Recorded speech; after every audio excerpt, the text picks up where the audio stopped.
Bismillahirrahmanirrahim. Assalamualaikum warahmatullahi wabarakatuh. Alhamdulillah wassalatu wassalamu ala Rasulillah wa ala alihi wa sahbihi wa man walah wa ba'd.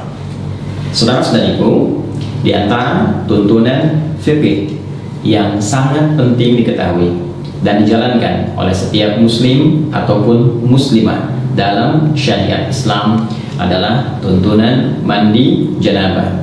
Mandi besar yang dilakukan baik oleh lelaki ataupun perempuan yang telah mengalami mimpi tertentu atau telah berlangsungnya hubungan seksual suami istri secara legal atau hal-hal yang sejenis dengannya. Tuntunan dimaksud telah disampaikan oleh Rasulullah SAW dengan sangat detail dan direkam dengan sangat sempurna oleh para ulama kita, khususnya para ulama hadis dalam kitab-kitab hadis mereka.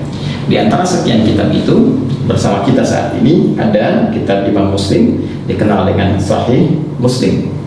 Jika Anda memasuki kitab yang ketiga, yaitu Kitabul Haid, ya, di bab yang ke-9, bab Sifatul Ghuslil Janabah, bab tentang tata cara mandi janabah. Anda akan temukan di sini di nomor hadis 316, 317, ya, dan selanjutnya bagaimana Sayyidah Aisyah radhiyallahu taala anha memberikan contoh gambaran seperti yang disaksikan dari perbuatan Nabi sallallahu alaihi wasallam, yang dengan itu memberi petunjuk pada kita bagaimana cara mengerjakan mandi janabah dimaksud. Saya bacakan sejenak, kemudian kita akan praktekkan langsung, ya, dari lokasi kamar mandi tertentu supaya lebih paham apa yang akan coba kita lakukan. Saya akan bacakan satu hadis dulu, ya, ke rawi terakhirnya saja. Qala an Aisyah radhiyallahu taala anha qalat, hadis ini diperoleh dari Sayyidah Aisyah ummul mukminin, semoga Allah meridai kepada beliau. Beliau menyampaikan, kana Rasulullah sallallahu alaihi wasallam, adalah Rasulullah sallallahu alaihi wasallam, idza tasala minal janabati, apabila beliau melakukan mandi janabah, mandi besar, yabda'u fayaghsilu yadayhi, maka beliau akan memulai dengan mencuci kedua telapak tangannya dulu, dibersihkan dulu telapak tangannya. Kemudian thumma yufrigu biyaminihi ala shimalihi fayaghsilu farjahu, setelah itu beliau kemudian menuangkan dengan tangan kanannya ke tangan kirinya, ya, sejumlah kadar air tertentu. Kalau bisa kita gunakan misalnya pakai gayung, ya, atau kita bisa gunakan dari keran untuk mengambil, ya, kemudian dialirkan ke tangan kiri untuk membersihkan pertama bagian kemaluannya terlebih dahulu. Setelah itu thumma yatawadda wudu'ahu lis-shalah, kemudian beliau menunaikan wudu seperti wudu untuk menunaikan salat, ya, jadi tadi membersihkan telapak tangan keduanya, menuangkan dari tangan kanan air ke bagian tangan kiri dan membasuh atau membersihkan kemaluan, kemudian berwudu seperti halnya wudu salat. Tsumma ya'khudhul ma'a fayudkhilu asabi'ahu fi usul asy-sya'ri, kemudian beliau mengambil air, ya, lalu dengan air itu beliau menyela-nyela, ya, di bagian rambut kepalanya sehingga meresapkan air kepada bagian kepala secara merata. Lalu kita lanjutkan. Jadi mohon izin saya nggak pakai kacamata, ya, jadi saya menyesuaikan. Bismillah. Kemudian hatta idza ra'a an qad istabra'a hafana 'ala ra'si thalatha hafanat. Kemudian ketika beliau sudah merasakan, jadi sudah mulai merata dengan baik, ya, baru diserapkan, ya, dialirkan secara merata dengan jemarinya. Setelah itu baru kemudian dibasuhkan, ya, 3 kali basuhan disiram, ya, ke kepala itu sehingga menyerap dengan sempurna ke bagian pori-pori dan ke seluruh bagian kepalanya. Setelah itu thumma afadha 'ala sa'iri jasadihi thumma ghasala rijlaihi, lalu menyempurnakan untuk membasuh seluruh tubuhnya dari kanannya kirinya secara sempurna keseluruhannya, baru kemudian di akhir membasuh kedua kakinya. Nah, ini nanti ada yang menarik, ya, sebelum kita praktekkan teman-teman sekalian. Ini pun ada di Al-Bukhari. Di sini disebutkan nomor hadis 248, 262, juga nomor hadis 272. Nah, ada yang sangat menarik teman-teman sekalian. Saat beliau mempraktekkan tata cara mandi janabah ini dalam perihal wudu. Jadi yang hadis pertama menerangkan kepada kita, dalam wudu ini dilakukan seperti halnya sholat, tapi membasuh kakinya diakhirkan. ya, membasuh kakinya diakhirkan. Jadi setelah kemudian tuntas keseluruhan, ya, kemudian sampai dari kumur-kumur, ya, setelah itu istinsyaq wajah, tangan sampai siku, kemudian kepala, kemudian telinga. Nah, ini kaki nggak dibasuh dulu. Ini hadis bagian pertama. Jadi setelah nanti yang tadi selesai habis, baru terakhir nanti pindah tempat untuk bisa membersihkan kaki, ya, bagian terakhir. Nah, kemudian adapun hadis yang keduanya itu menyempurnakan keseluruhannya dalam wudhu. Jadi sampai dengan kaki, baru kemudian bisa dilakukan seperti yang tadi, sela-sela, guyur kepala, kemudian sampai dengan selesai dan tuntas. Dan dua-duanya nggak ada persoalan, tinggal pilih mana yang paling mudah untuk dilakukan. Hanya tipis saja perbedaan untuk membasuh kaki dalam perihal wudhunya, apakah diakhirkan atau diawalkan. Nah, sekarang untuk lebih jelasnya kita coba praktek, ya. Kita praktek, kita melihat bagaimana praktek menggunakan keran dan juga menggunakan gayung. Bismillah. Yuk. Baik teman-teman sekalian, sebelum kita masuk mempraktekkan, ingat masuk kamar mandi, dua hal yang sangat penting. Pertama, langkahkan kaki kiri kita dulu, ya. Jadi masuk nanti melangkah kaki kiri sambil mengucapkan, ya, Allahumma inni a'udzubika minal khubuthi wal khaba'ith. Ya Allah, aku berlindung kepadamu dari berbagai godaan setan, baik berjenis kelamin laki-laki ataupun perempuan yang membawa pada suasana yang tidak menyenangkan. Ingat, ya, banyak hal yang kotor. Supaya tidak berlama-lama, fokus kaki kiri, langkahkan masuk, kemudian doa yang tadi disampaikan, dan bersiap kita mencoba untuk mempraktikkan. Nah, ini saya ingin jelaskan dulu sama teman-teman bahwa posisinya ini saya tampilkan yang komplit, ya, komplit dalam pengertian bahwa di kekinian kan kita bisa menggunakan keran seperti ini, kan? Kemudian juga ada yang menggunakan gayung seperti ini, ya, atau juga menggunakan shower seperti ini, ya. Ini belum saya nyalakan dulu untuk memudahkan, nanti kita bisa gunakan secara bersamaan. Baik, yang pertama, berdasarkan praktek dari hadis yang telah kita bacakan tadi, maka kita mulai dengan mencuci telapak tangan terlebih dahulu, ya, dengan semua jari-jari yang melekat di dalamnya. Karena itu penting bagi kita untuk mencontohkan. Pertama, karena kita akan coba menggunakan keran terlebih dahulu, maka ini kita geser dulu, ya, embernya. Jadi tidak kita coba tadahi di bawahnya dulu, supaya air yang diduga tidak bersihnya itu tidak langsung masuk ke dalam bagian ember atau bejana, ya. Walaupun nanti beberapa bagian dari proses kita untuk melakukan tuntunan syariat ini bisa kita tadahi dengan air, ya. Jadi kita basuh dulu seperti ini teman-teman sekalian, ya. Nah, seperti ini. Nah, tentu kita ucapkan bismillah dalam hati, ya. Demikian. Nah, seperti ini. Jadi rasa sudah bersih teman-teman sekalian, boleh kita matikan, ya.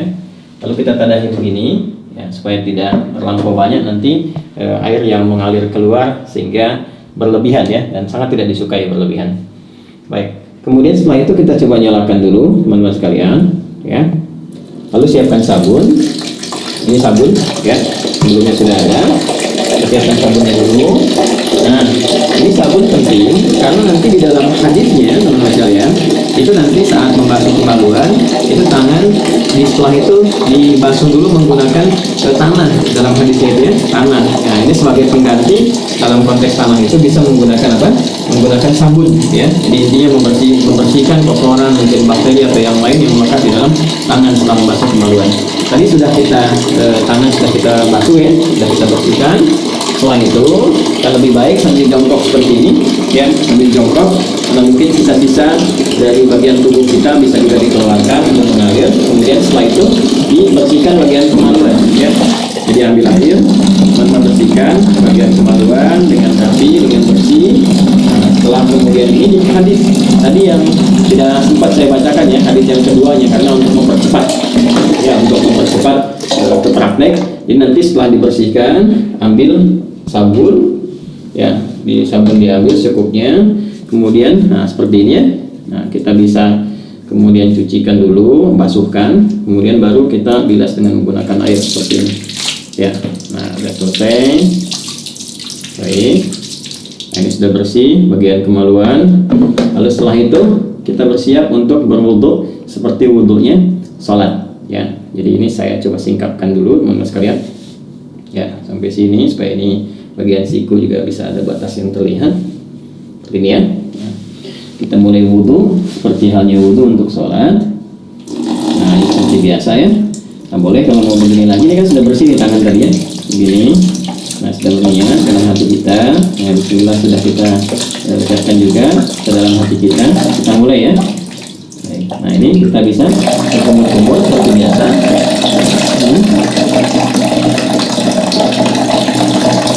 Nah, boleh berkumur-kumur itu bisa sambil berkumur demikian, lalu kemudian kita bisa serap sambil istinsyak dan istinsyak seperti ini cara pertama. Jadi saya sambil menyerap ke hidung bagian, bisa juga kumur-kumurnya seperti tadi. Saya membersihkan bagian gigi ya, itu kebiasaan saya supaya kotoran-kotoran di makanan juga bisa sekaligus bisa keluar ya seperti tadi. Atau nanti kumur-kumur itu lalu bagian istinsyaknya boleh yang istinsyak dan istinsyak. Istinsyak itu menghirup air hidung ya, kemudian istinsyak dikeluarkan.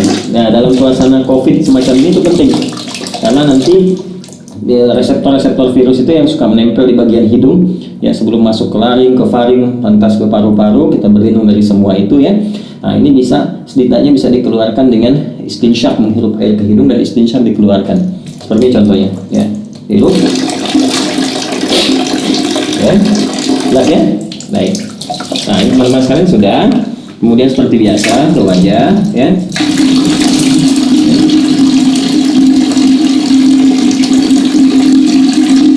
Nah, teman-teman ya, ingat yang pernah saya contohkan. Jadi ngambil air, ini saya ambilkan. Ini nggak apa-apa saya agak ini karena saya tadah di bawah ya.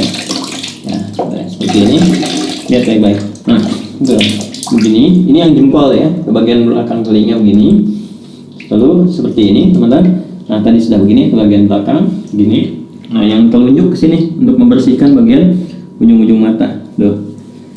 Kalau yang ada jenggot dimulai seperti ini ya.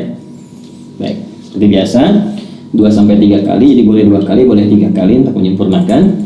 Saya contohkan seperti itu saja ya. Jadi kemudian teman-teman, nah ini kalau biasanya saya kalau nggak pakai tadah di bawah seperti di tempat wudhu masjid atau apa, ini dibuka, nanti biasanya saya matikan dulu gini. Tuh, ya, tangan sampai siku seperti biasa, kanan dulu sampai selesai ya. Lalu setelah itu biasa yang kirinya ya, ini 2 kali, bisa 2 kali ya, sampai 3 kali, baru setelah 2-3 kali kiri ya. Nah, ini juga sama ya, 2-3 kali teman-teman sekalian. 2-3 kali itu ambil air lagi ya, kalau kita mau rasakan begini nggak ada masalah. Terus setelah itu bagian kepala kita rasakan ya, diusap sini ke belakang, balikan kembali ya. Boleh langsung ke telinga begini ya, seperti ini boleh. Atau juga bisa teman-teman lakukan pala dulu, balik, kemudian ambil air lagi untuk telinga ya. Nah, bagian kaki ini bisa kita lakukan sekarang ya, seperti biasa wudhu biasa. Bagian kakinya misalnya seperti ini ya, ambil begini kan. Nah, ini kan ya, bagian jari-jari jangan lupa teman-teman. Nah, seperti ini. Nah, yang tadi lagi ya, kanan, kemudian juga yang kiri ya, disempurnakan teman-teman seperti biasa teman-teman lakukan ya, yang kirinya. Nah, ini boleh dulu bersihkan ujung-ujungnya seperti ini ya. Boleh begini. Nah, ini kalau teman-teman mau lakukan hadis yang pertama. Bisa yang kedua, ini nggak dibasuh dulu kaki ya. Setelah selesai tadi ke kepala, ke telinga, jadi langsung kemudian melakukan ke yang selanjutnya, tahap selanjutnya. Apa itu? Yaitu ambil air seperti ini ya. Bisa kita tumpahkan dulu sedikit seperti ini. Lalu di sela-sela sini ya, sampai kita merasakan pori-pori kepala itu sudah mulai basah ya, begini ya teman-teman sekalian. Nah, kita bisa ambil lagi. Ini biar kamu ngalir juga apa-apa, nanti terakhir kita dari gayung ya. Nah, seperti ini.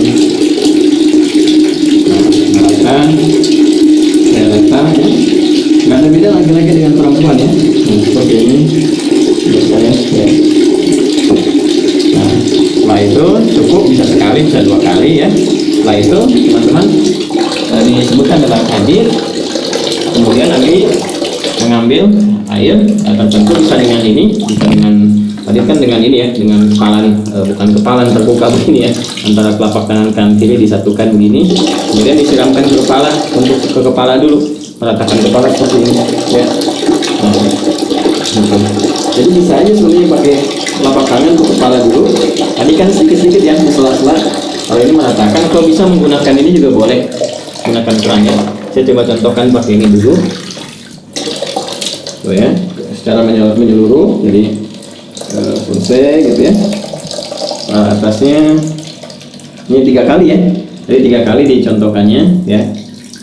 Jadi kita seperti ini, ya boleh pakai gayung juga, ini untuk kepala dulu ya, tadi kan kepala.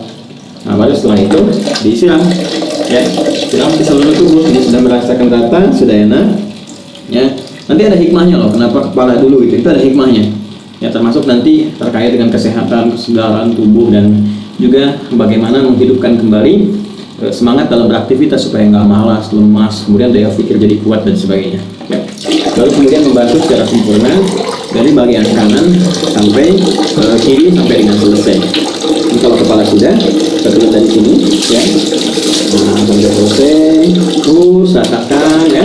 Jadi juga pinjam sini, terus rasakan sampai dengan selesai ya, sampai selesai semuanya ya. Sabun seperti biasa. Nah, kalau pakai shower, nah ini ya di atas ini.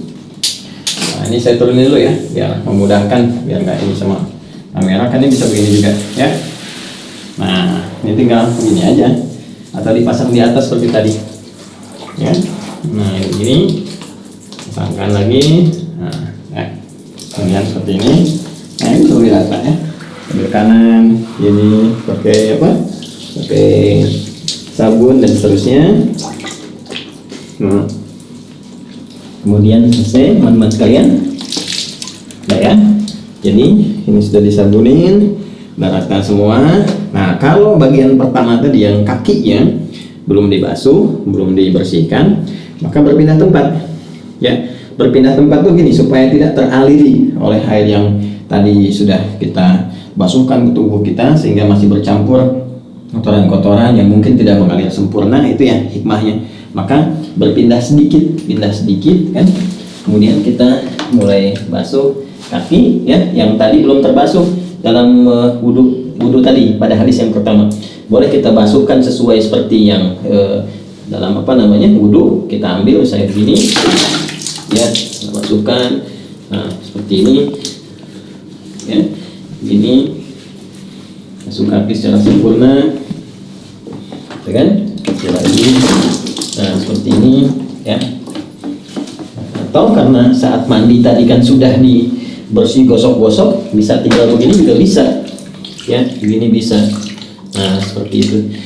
Nah cuma kalau kita ambil hadis yang kedua, hadis yang kedua kita ingin gunakan wudhunya sempurna sampai dengan ke kaki seperti tadi saya contohkan, maka yang terakhir nggak perlu dilakukan lagi ya, cukup kita siram aja untuk selanjutnya kan, selesaikan dan sudah selesai.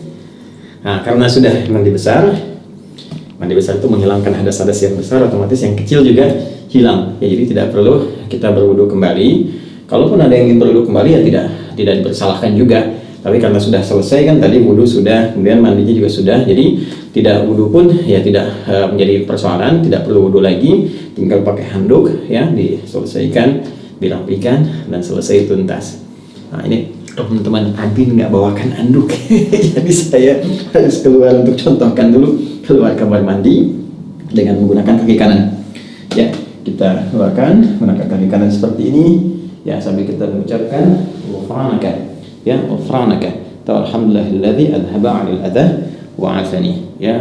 Ya Allah ampuni kami, ya Allah maafkan, karena saat tadi di kamar mandi kan kita nggak berzikir ya, nggak mengucapkan kalimat thayyibah, dan dalam situasi tempat yang tidak bersih dan penuh dengan godaan-godaan setan. Kemudian kita juga bersyukur pada Allah, segala puji bagi Allah yang telah menghilangkan berbagai gangguan dan menyehatkan kita setelah kita mandi kembali. Jadi mandi itu ada kaitan dengan kesehatan, kekuatan. Nah, itulah Islam mengajarkan kita. Teman-teman sekalian, itu yang bisa di-share, disampaikan. Wah ini udah dicontohkan sepenuh hati, fisik dan jiwa. Jadi kalau belum jelas juga ya tinggal berikan petunjuk lah dengan cara apa lagi saya mesti mengajarkannya. Ini hadis yang sudah ditampilkan maknanya udah disampaikan, basah-basahan juga udah, tinggal mudah-mudahan bermanfaat. Ya, saling mendoakan. Terima kasih. Subhanakallahumma wa bihamdika asyhadu an la ilaha illa anta astaghfiruka wa atubu ilaik. Assalamualaikum warahmatullahi wabarakatuh.